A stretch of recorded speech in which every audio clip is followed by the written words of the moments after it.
Chapter 1.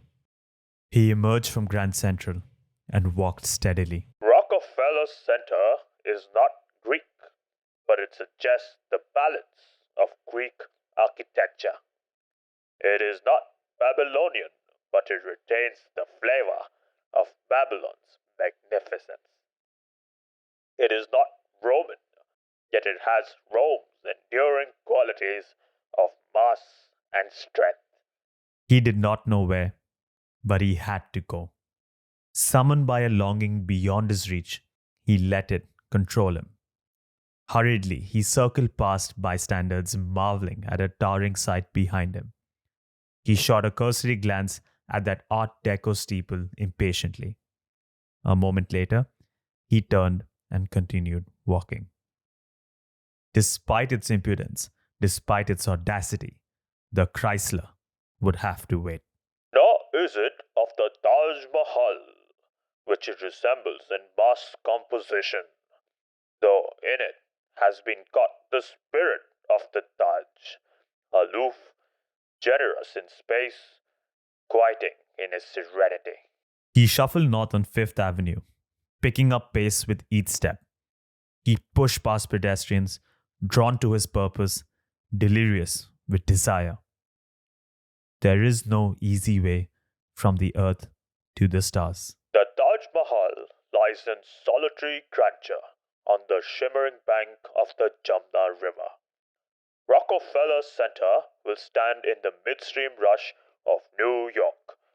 The Taj is like an oasis in the jungle, its whiteness dense against the gloomy greenness of the forest. He started jogging. He did not stop or apologize when he crashed into a group of people. The St. Patrick's Cathedral loomed ahead, but he kept up the pace. He didn't deem the cathedral worthy of even a cursory glance. It can wait too. He broke into a sprint. He swerved left midway through the block, almost like he had to, almost like there was no other option, no other choice, no other purpose. Rockefeller Center will be a beautiful entity in the swirling life of a great metropolis. Its cool heights standing out against an agitated, man-made skyline. And yet the two, far apart in sight and surroundings, are akin in spirit. Finally, he saw it, looming like a monolith, framed by the Channel Gardens. The King of New York? He whispered, fixated on the Rockefeller, fiery in the sunset. Chapter 2. तो उस समय मुझे somehow from the beginning बड़े शहर से मुझे डर लगता था दिल्ली बॉम्बे ये नहीं A month before I left Dubai, I decided to interview my parents. Frankly, this interview was just a front to probe them about their lives and decisions. When I left for university in 2012, I departed as their son, the youngest in the house.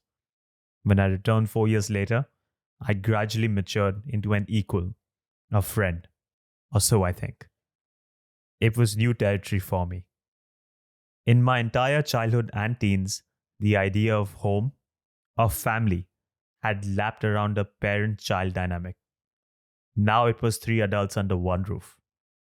For the first time, I addressed my parents like an adult. For a change, our conversations tried to be about them.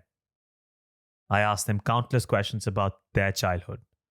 I made them recount memories of their parents, days in school and college, relationships, and friends. Spurred by bravado, I poked them to reflect on significant decisions, parenting or otherwise. I probed their fears. They had always been parents, omnipresent, omniscient, and omnipotent. They had spent 2 decades diligently molding me into a barely acceptable human. Now I was back to find the human in them. On a whim, a month before I left, I decided to interview them formally. But it wasn't just an interview for me. I considered it an encapsulation, no, an immortalization of the last 5 years. On a sultry July afternoon, I sat across my father at our rustic coffee table, interviewing him. In the middle of a story I had heard a couple of times before, he added, somehow from the beginning बड़े शहर से मुझे डर लगता था. दिल्ली बॉम्बे ये नहीं पसंद. I looked up in surprise. My father, fearless, a pillar of strength and composure, my unfailing backbone in distress. Afraid? The man who uprooted a comfortable life twice, once from Agra to Muscat and then from Muscat to Dubai, each time to get into a bigger city, a bada sheher. The man who did it with solidity on both occasions, with determination and courage, lots and lots of courage. All driven by a desire to give his family a better life.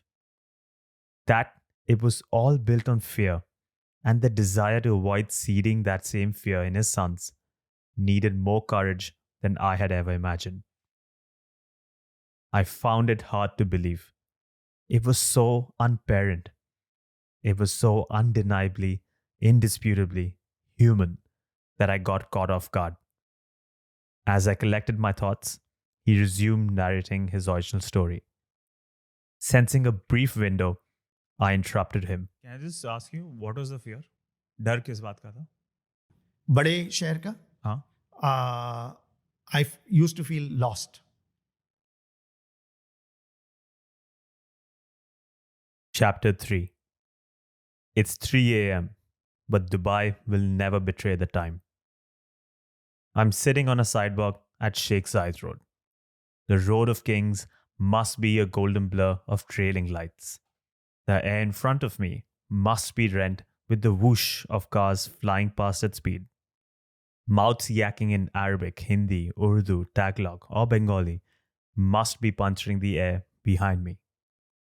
The sidewalk must be swarming with pedestrians and shisha cafes.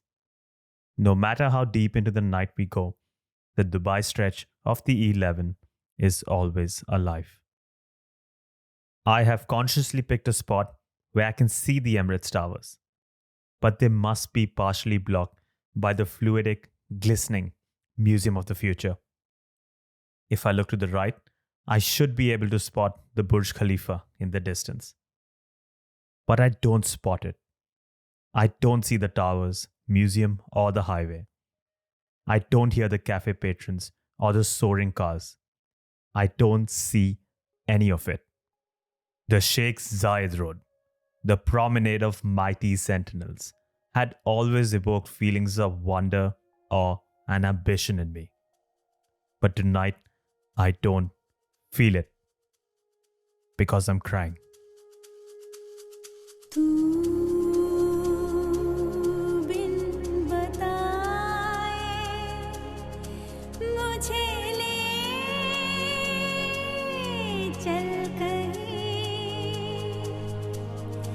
जहाँ तू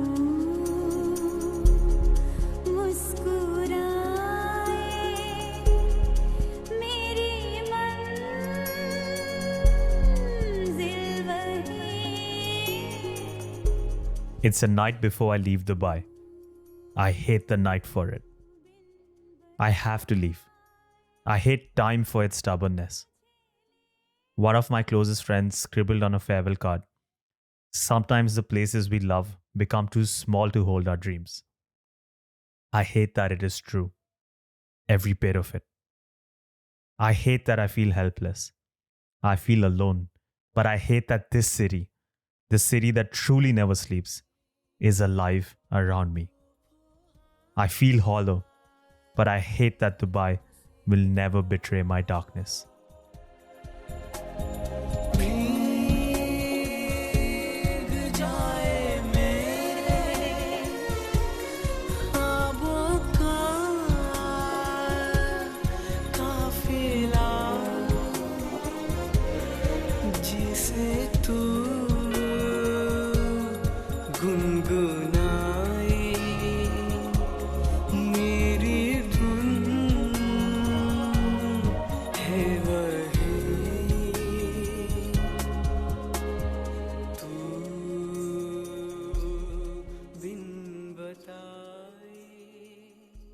Chapter 4. I landed at JFK Airport and I was born again. All my life, I've just been reacting to the mise en scène. I didn't miss Oman, the place, or the people after I left it, or Dubai when I escaped for the first time, or Manchester, or Cambridge. I thought this time would be different. How could it not be? I had never not wanted to leave the place or the people so strongly. I had never felt regret and sorrow like this before. It had to be different this time. The richness of my memories, the novelty of my love, and the depth of my grief would engrave this landmark breakthrough in my emotional maturity. For a person who never cared before, this time it would be impossible not to care. And yet, I didn't. Just 14 hours later, as I sat in my suitcase at JFK, watching taxis roll by, I realized I had relapsed into apathy once again. A sick driver got out of his yellow cab, aviators glinting in the sunlight as he strutted towards me. I landed at JFK and I never looked back. In the months to come, I spoke of Dubai and thought of it often, but never wished that life back, as perfect as it was. It was no longer a part of me. A month later, I tried to remember, relive, and wallow in the richness of my memories. I tried to dive back into the depths of my love and grief. But in just a month, I couldn't feel a thing. It was dead. Gradually, a single thought, pernicious and pervasive, started crawling like dark tendrils in my mind. It snaked through like a vine, accelerating in speed and coagulating in thickness. It took hold, grasping tighter and tighter over the months, and never let go. That it was inhuman to be so cold, so indifferent, so apathetic.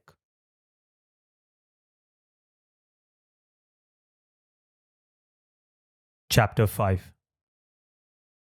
I'm lugging up my suitcase in a pre-war walk-up in Upper West. As I stop at a landing to catch my breath, a diminutive, wizened man steps out of his apartment. I voted for stickers pepper his door. A keychain with at least 20 keys jangles at his buckle. You moving in, guy? He rasps. I nod, still bent over, panting heavily. He asks me my name and apartment and grunts in response. I flash him a smile in between deep breaths, trying to befriend my new neighbor. He doesn't smile back. He shuffles across and starts descending. As he leaves, I try to slink in some last-minute questions, punctuated by my exaggerated panting. What's your name? I huff. Alien calls me Lefty. He barks as he continues descending. Where you from? Puerto Rico. I ask no more. He stops, turns around, and locks eyes. But I've been around New York 73 years, guy.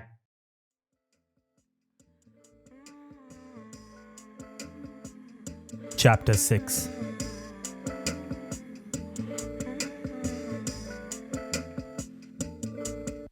Woke up today and the sun was shining. I said, Mr. Sun, where have you been? It's my first morning in the city and I'm out to get a bagel. A line stretches across the block for Absolute Bagels and I join the rear. I resist the urge to Google the best bagel on the menu. Now that I'm in New York City, I've committed to striking up random conversations with strangers. I tap the lady in front of me. I'm sorry to bother you, but have you been here before? She's a middle-aged woman with short hair, bright eyes, a pleasant smile, and round glasses. She's delighted to hear that it's my first day in New York. She peppers me with questions about Dubai. I struggle to find an opening to question her instead, and I finally get one. What about you? What do you do? Oh, I'm just a personal assistant to an actor, she said dismissively, waving her hand nonchalantly. She launches into a question about Dubai's heat like her answer was anything but matter of fact. An actor? Is this normal New York? Do people bump into entourages all the time? It was my first day out, my first encounter, and was already unconventional by my standards. Which actor? I feign casual interest. Elliot Page. I make a mental note that this is pushing it, even for my first story in the city. We continue talking about Dubai's heat, Brad Pitt's tweet, and Colombia's feet. We reach the counter and I mimic her suggestion. And everything bagel, butter and toasted, chives and garlic cream cheese. As I pull out my wallet, she taps my arm and says she wants to buy me my first bagel in the city. I resist, but she's adamant. She refuses flat, hands over the cash to the server, and hands me my bagel. Why? I protest. I cannot explain it fully, but I had to get it for you. It just feels right, you know? That evening, I was walking outside Madison Square Garden. A neon blue Mustang pulled up on the road. The signal turned green, and the driver revved to make the exhaust sputter like a firecracker. A black man across the street robotically dropped to the floor and covered his head. He hadn't seen the car, he had only heard what he thought were gunshots. A few seconds passed, and he got back up and continued walking like nothing had happened. Like it was normal. Just routine. Duck when you hear a shot, cover your head, say a prayer, and carry on with your day. In just a day, I had seen 2 different Americas. But never have no fear, I'm always back again. I got to show you the dark, so you can really feel the light, you know. I can't lie, I need you, Mr. Sun. Chapter 7. I have a lot of respect for this city. This city will make you respect her. I said nothing. My university had launched a free nightly cab service for students around the campus, since getting shot is always a tangible possibility on any given night in the city. I used the cabs flippantly, spotting an opportunity to earn back some of my investment into this vacuous degree. The campus and surrounding neighborhoods were assigned a fixed number of cab drivers, so we knew them all. They were local celebrities. That is how I met Geneva, an older woman with the vivacity of a teenager. For a year on many nights, often at the deathly hour of 3 a.m., amid rain, snow, or other dangers of the night, she would slide up the street, unroll her window, and give me a cheery greeting. Entering Geneva's cab meant that I was safe for the night. By the time I settled in, she was already telling me about her day. She always spoke at length, never unflustered by her passenger's response, or lack of it. I never saw her face. I don't know what she looks like, not enough to recognize her on the streets. I can only identify the back of her head, frizzled with grey hair, curls swaying around as she chatted animatedly. A giant surgical mask always concealed her face. The first night I met her, I asked her what New York used to be like decades ago. She doesn't care if you love her, Geneva proclaims, almost lost in thought. She has the tendency to take your love and throw it right back at you. I still said nothing. Geneva settled into a rare silence. Her words still hung around, refusing to vaporize, sinking deeper and deeper. As the cab trundled down Morningside Drive, I stared blankly into the abyss of the park, pricked only by the distant lights of East Harlem. It was one of those pitch-dark nights in Manhattan. No wind, no cloud, no movement. Just eerie darkness, thick and resolute. I gazed into the abyss, and the abyss was gazing back. Chapter 8. I'm on the 1 train heading Upper West. It's midnight on a Saturday, so naturally, drunk students filled the carriage with their singing, giggling, and fighting. It's your classic subway midnight pandemonium. To my left, a young man in a floral shirt and a pair of shorts is sitting in silence. He's resting his legs on a giant suitcase, gazing into the distance, lost in wistful thought. Are you flying somewhere tonight? I ask. No. He sees me looking at the suitcase and adds, I'm a magician. I'm coming back from a show. Unprompted, he unzipped the front pocket of his suitcase and removed a deck of cards. He gave me an ace of spades and made it disappear. He asked me to look in my pocket, and it reappeared. I didn't tell him that I was still marveling at a better trick. That New York's ability to reveal a new life, marvelous in talent and origins, exotic in dimension, hitherto unimaginable, that the man next to me on the subway could be an artist, musician, actor, poet, or magician. A new story just inches apart. I didn't come from places where this was common. That was magic for me. No trick, no simple secret, no big giveaway. That wasn't just magic. It was real magic. The train screeches to a halt at 110th. He lets me keep the card in my pocket. I step out and wave. "Want to see the fastest trick in the world?" He shouts as the doors close. Through the window, I see him put a deck of cards in his mouth. He points to my pocket. I put my hand in to find nothing. As the train glides past, he sticks his tongue out, splaying all the cards against it. Only one card is facing up. It's the ace of spades. Chapter 9. Dreams they never got to fulfill or realize. I remember a message sent to the American people from Queen Elizabeth. It was on September 11. Her ambassador read a prayer of service at St. Thomas Church in New York, where she poignantly reminded us, quote, "Grief is the price we pay for love. Grief is the price we pay for I first read those words on a pediment at the 9/11 Memorial Garden in London in 2014. I thought of them again today, 7 years later. That day, I read them. Today, I feel them.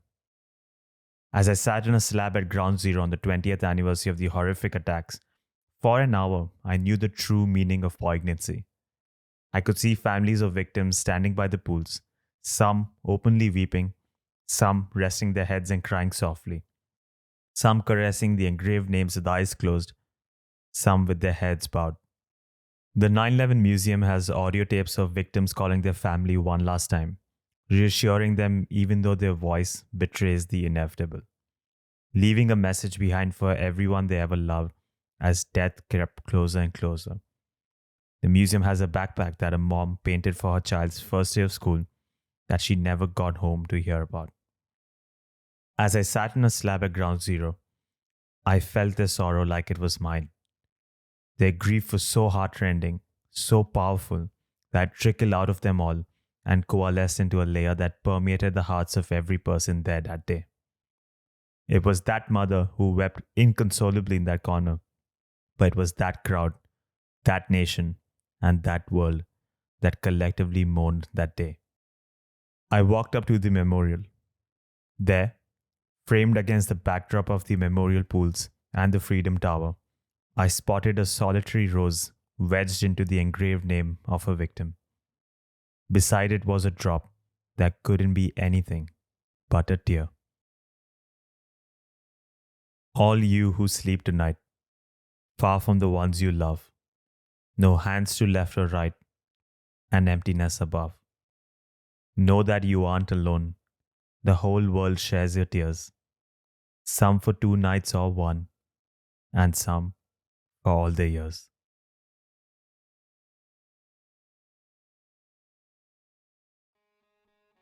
Chapter 10.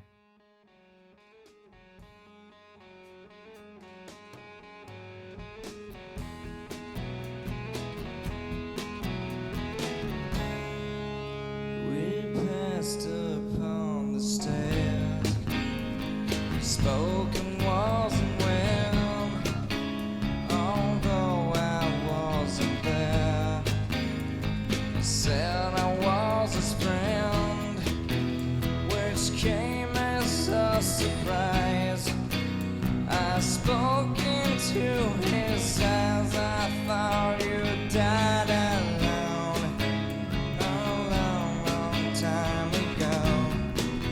I went back to Dubai in the winter, and right from the moment I landed, something was wrong.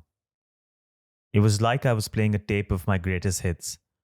Everything was exactly how I left it, but I felt detached, mindful of my alienation. That entire month, I could not get rid of that feeling.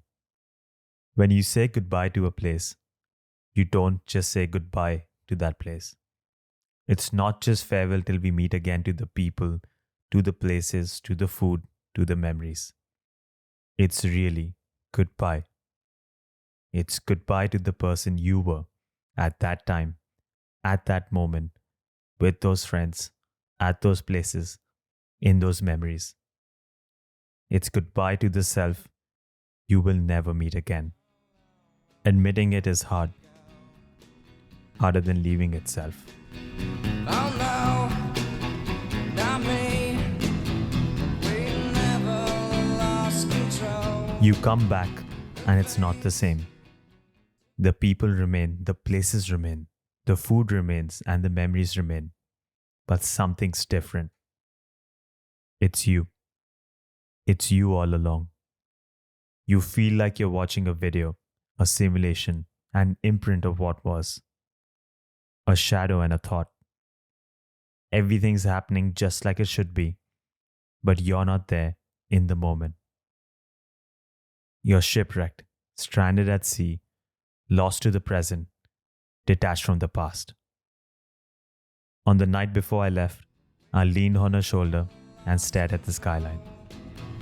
The face to face of the man who sold the world. I came back to New York and I had no memory of the place. I had felt misplaced in Dubai, but the city was still in my muscle memory. I had mindlessly slotted right back in. Not once did I think of my daily life in Upper West. The route to campus, the art store on the way, my room, the creaky staircase, the newel, the molding. Those little things that surround you but never make it to primary thought when you're away. I came back to New York and I had no memory of the place. Years and years I roamed. I gazed a hazy stare. It was like I had never lived here. I went back to Dubai, but I wasn't home. I didn't live there anymore. The part of me that did was in the past. Gone, if not dead. I came back to New York, but I wasn't home. I must have died alone a long, long time ago. Who knows?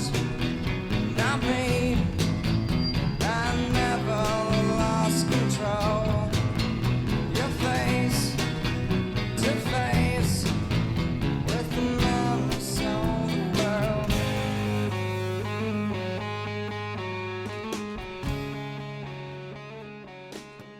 Chapter 11.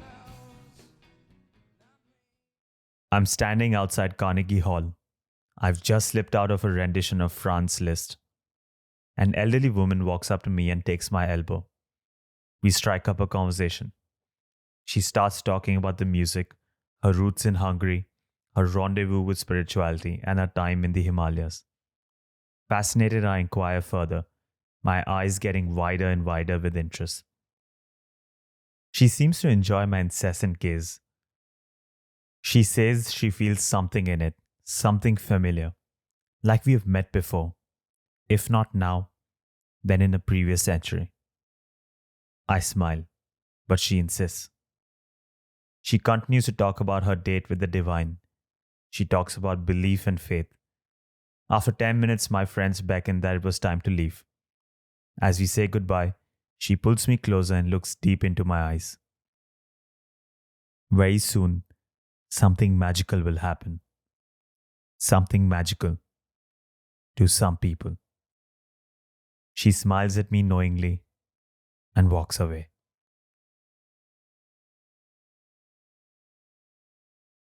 Chapter 12. How can you not love New York? The first time I saw that skyline, I felt a surge. It was like a shock, an electric current, a jolt through my entire body.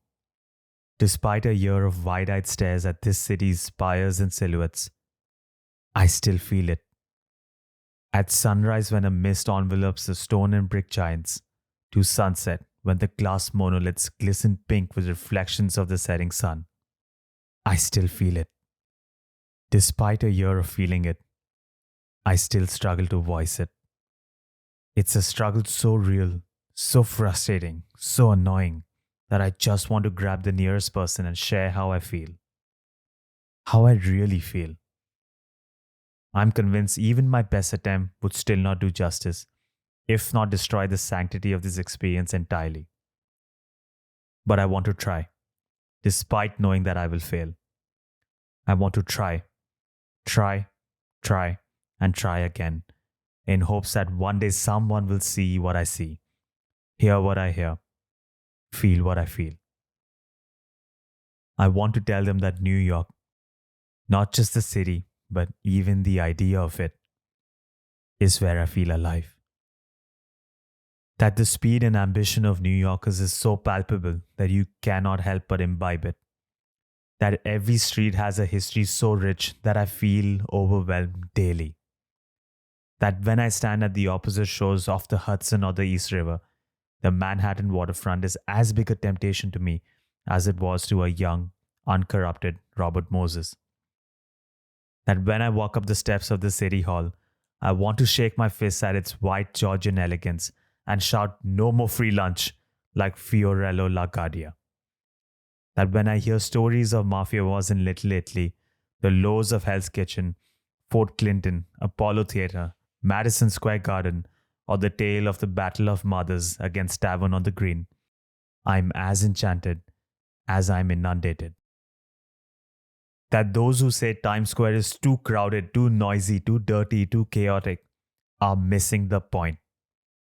Amidst the kaleidoscope of visuals on the screens, faces, languages, music and performances from across the globe, Times Square is not a standalone landmark, but at its core, just a mirror.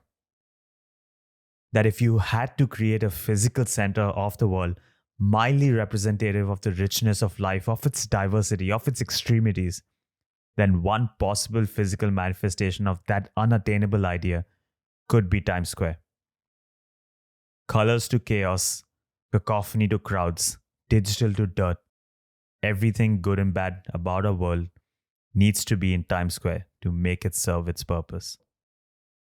That when I crane my neck to look up at the Woolworth, Chrysler, or the roof of the cavernous Grand Central, I feel as large as I feel small. That when I look at the Empire State, regal and imperious, I'm overcome by the dreams of people who truly grasp the full reality of human stature. That when I look at the skyline, particularly in the moments when I can't see the details but just the hazy silhouettes and the thoughts that made them, I feel shock, wonder, and helplessness, all in one. I feel like nooking and kneeling like Howard Rourke. I feel like throwing myself into space, over the city, over that skyline, over this scene, over the sky of New York and the will of man made visible. I want to tell them that the thing I love most about this city is how much it humanizes me. That this city's head start in architecture, history, food, fashion, theatre, comedy, music, dance, or art is undeniable. That this city expands your perspective from Broadway to jazz to opera to comedy to television to pizzas to bagels to pialis is irrefutable. That you could spend every day of your life visiting a new gallery, museum, restaurant, or theatre and still be left unsatisfied is inevitable. That from Koreatown to Little Italy, to Washington Heights to Jackson Heights, to Flushing, you could get a microcosm of hundreds of different countries and cultures in one dense region is insurmountable. Geneva said this city doesn't care about anyone's love, and she's right. To claim ownership over this city, to call this city your home, is pointless.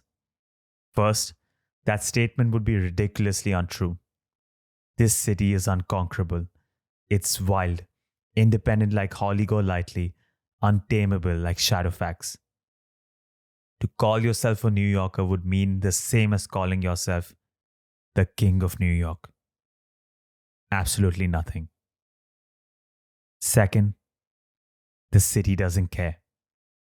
Maybe the allure of the unattainable makes the quest so enticing. It makes me restless, makes me hold on to my angst, makes me want to preserve it, because I've realized I need it.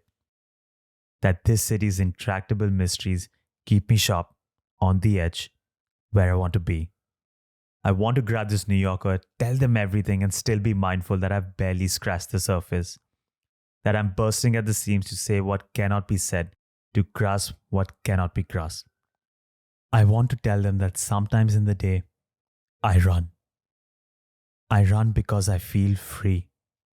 In a city that is a sublime personification of the furthest reach of the human spirit, I run to move the world.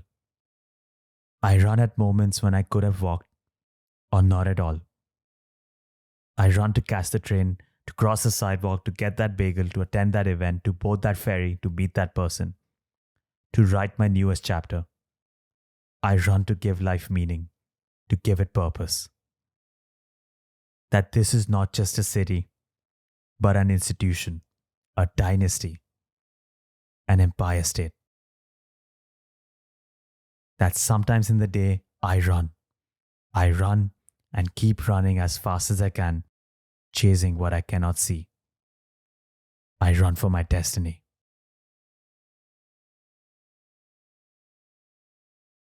Chapter 13. How can you not hate New York? How can you not hate it with every fiber of your being, with hatred so deep, so putrid, so vile that your heart burns like an inferno? I want to grab every proud New Yorker and shake them. Shake them to wake them from this self-imposed trance, to make them see what I see, hear what I hear, feel what I feel. Shake them till we shatter this grand illusion. Shake them till they realize that New York is in a perpetual state of decadence, if not already dead. That the Big Apple is a fruit that decayed long ago. That this is Gotham and all the vices, but there's no Batman in sight to save us. That the city with the most woke people is also the one with the most asleep. That this is no longer the city where dreams are made, but rather hissed and spat on. I want to show them that they could all pack their bags and leave tomorrow, and nothing inherent in the city would ever bring them back. It's the world's most elaborate Ponzi scheme. That the only reason this city is considered the hub of arts, culture, and humanity is because of the network effect of people believing it still is. Present-day New York sustains wholly on this self-fulfilling prophecy. Yet those most indispensable to any city, the ones that give it spirit, give it meaning, give it soul, are the ones it hates the most. I want to shake them till they realize that a city's primary objective is to facilitate living, to give people homes, communities, and places of leisure. Yet, from stability to serenity to safety, this city gives you nothing. A home lacks everything a home should have. Houses are as unlivable in the summer as they are in the winter. Rents are unaffordable no matter where you go. The subway stations are still unable to withstand an hour of heavy rain.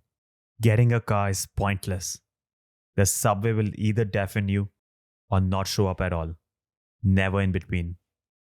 The parks are as suffocating as the streets and as dangerous at night as unassuming they are in the day. That whenever I get an opportunity to get outside the city, whether in the valleys of the Hudson, the mountains of the Appalachian, or even by the shores of the North Atlantic, I realize how much this city has changed me. How its personality has latched onto mine like a parasite, twisting and contorting until we are one and the same. That in the moments I squirm out of this city's clinch, I feel a marked lightness, like a burden is off my shoulders. I realize how I never feel calm at night anymore. I realize I've stopped looking up at the blue sky when I walk. I realize I've stopped looking far into the horizon when I sit. how I've got so caught up in the energy, the madness, the chaos of the city that I've lost myself.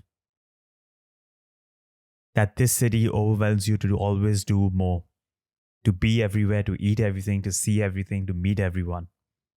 In seducing you to be someone it says you should be, it chips away at your former self. Under the lure of showing you the world, it eats up your soul. That this city has an ego. It has pride like an emperor, stubborn in denial, a shadow of its former self. That other cities don't strew their streets with filth. Other cities are not overrun by rats. Other cities don't contend with the constant smell of urine, vomit, weed, and feces.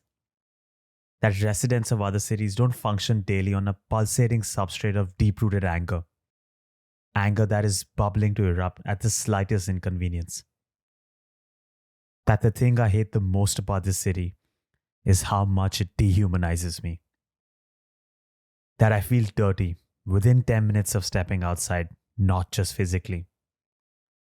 Other cities don't display the frivolity of life and its own cold apathy so blatantly.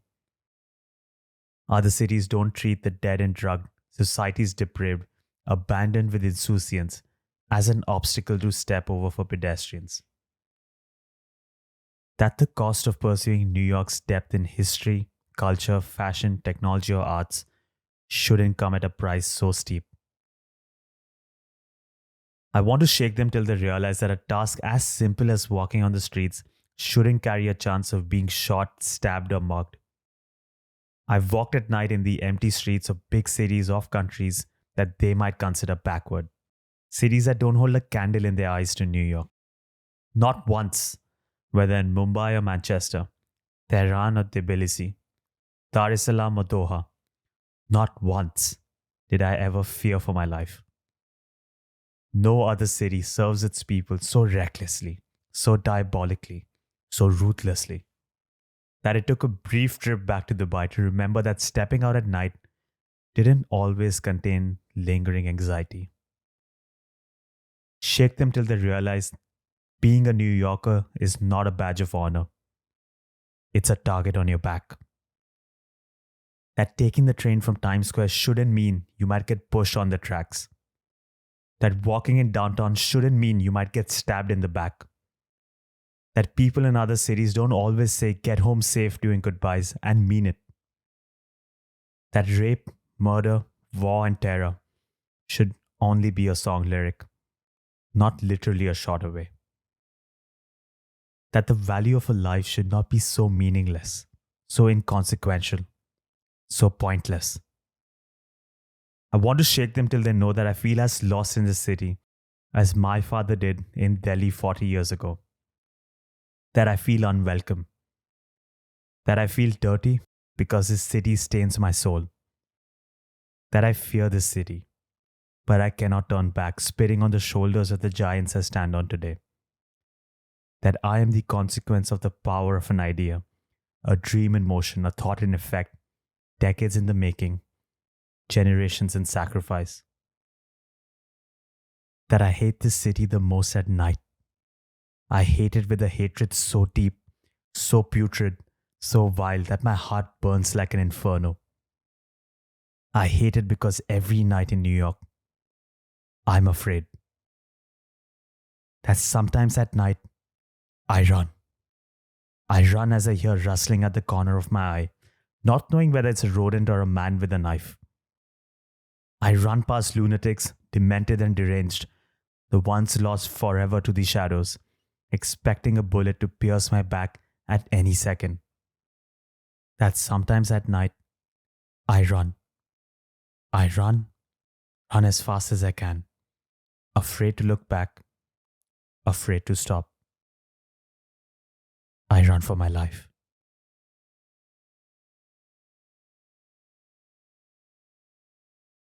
Chapter 14.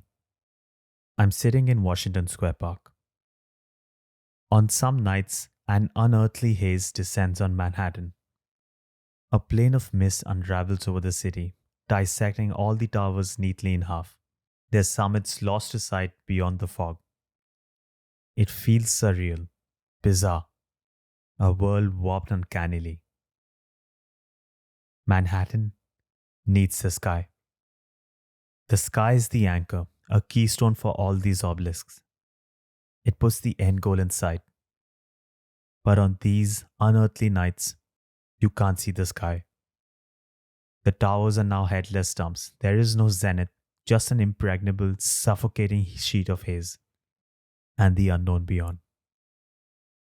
It's one of those nights. Washington Square Park is privy to the ominous. After all, the park was built on a burial ground. The spots where the city congregates daily lie above the bodies of 20,000 souls.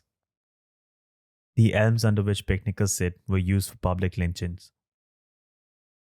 Paranormal sightings are common, whether the flickering streetlight to the south, the weeping tree to the east, or the bohemian dancing women on the arch. It's one of those nights. You can almost hear the whispers in the wind if you're quiet enough. The whispers of the souls buried underneath the park. A few months ago, a student was stabbed on campus. Last month, I was heading downtown when a friend called me to get off the train. There had been a shooting at the next stop. A week later, shots were fired in Chelsea when I was 10 minutes away from getting there. I'm talking to a friend about my near escapes. I'm agitated. This city is playing with the law of averages on human lives. A homeless man walks up to us. His face is shaded by the darkness, his eyes partially hooded. He leers at me. A few seconds pass, maybe a minute, maybe an hour, maybe an eternity. I feel a prickle. I can hear the whispers again. He tilts his head and rasps. Relax. You're already dead. He leers at me, and I stare back at the void. I gazed into the abyss, and the abyss was gazing back. He turns and walks off slowly. I turn to my friend who was equally taken aback. I turned back at the man. I had looked away for a second. He could have barely walked a couple of steps. But when I looked back, he was gone.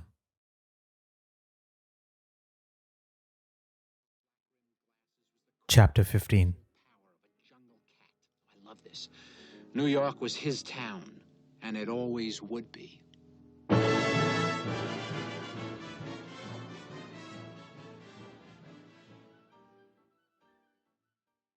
The King of New York, he whispered, focusing on the Rockefeller fiery in the sunset.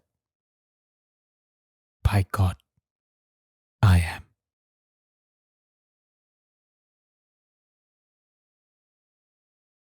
Thank you for listening to No Time. If you like what you just heard or read, then do consider sharing this piece on social media platforms of your choice. We are all artists in some form, and this is my form of art that requires a lot of time, effort, and research. So it would mean a lot to me if more people got a chance to see this piece.